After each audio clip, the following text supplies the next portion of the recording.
யோகிராம் சுரத்குமார் ஜெயகுரு ராயா. புறப்பார்வையில் இவருடைய வினோதமான தோற்றமும் சுற்றி சிதறியிருக்கும் பண்டங்களின் அலங்கோலமும் தெரிந்தாலும் உண்மையான பக்தியோடு அணுகுபவர்கள் இவரிடம் வேறு ஏதோ உலகத்தை காணுகிறார்கள்.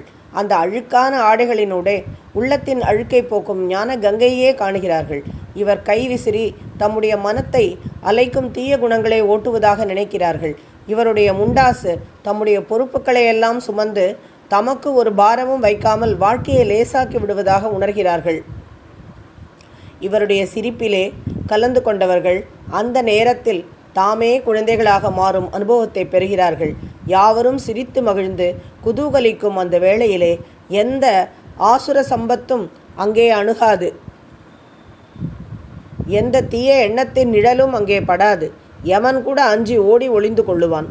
இவர் பேச்சை விட மௌனம் அதிகம், அதைவிட சிரிப்பு அதிகம். இவர் நடந்தால் வேகமாக நடப்பார், நின்றால் அப்படியே நிற்பார், உட்கார்ந்தால் மணிக்கணக்காக உட்கார்ந்திருப்பார். இவருடன் இருந்தால் சில நேரங்களில் நிறைய உணவு கிடைக்கும், சில நேரங்களில் மணிக்கணக்காக ஒன்றும் உண்ணாமல் இருக்கும்படி நேரும். இரண்டு நிலையிலும் நாம் அமைதியாகவே இருப்போம்.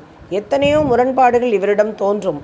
ஆனால் நெருங்கி பயின்றவர்களுக்கு அவர் இந்த முரண்பாடுகளுக்கு ஆதாரமாக இருப்பது முழுமையான பேர் அருள் அனுபவம் என்று தெரிய வரும். ரோஜா செடியில் கையை குத்தி இரத்தம் வருவிக்கும் முள் இருக்கிறது. அதே செடியில்தான் மிக மிக மெதுவான மலரும் இருக்கிறது. முள்ளும் மலரும் சேர்ந்தது தானே ரோஜா செடி. ரோஜா என்றவுடன் நமக்கு அந்த மலரின் நறுமணமும் அழகுமே நினைவுக்கு வருகின்றன. ஆனால் குருடன் செடியை தடவிய போது முள் தைத்த அனுபவத்தையே நினைத்து கொண்டிருப்பான். அவனுக்கு ரோஜாவின் அழகை காணும் கண் ஏது? இவரிடம் குறை காண்கிறவர்களும் உண்டு, நிறைவு பெற்றவர்களும் உண்டு. ஆனால் இவர் மலரில் ராஜாவாக ரோஜா இருப்பது போல ஞானிகளில் ராஜாவாக இருக்கிறார். மீண்டும் தொடரும்.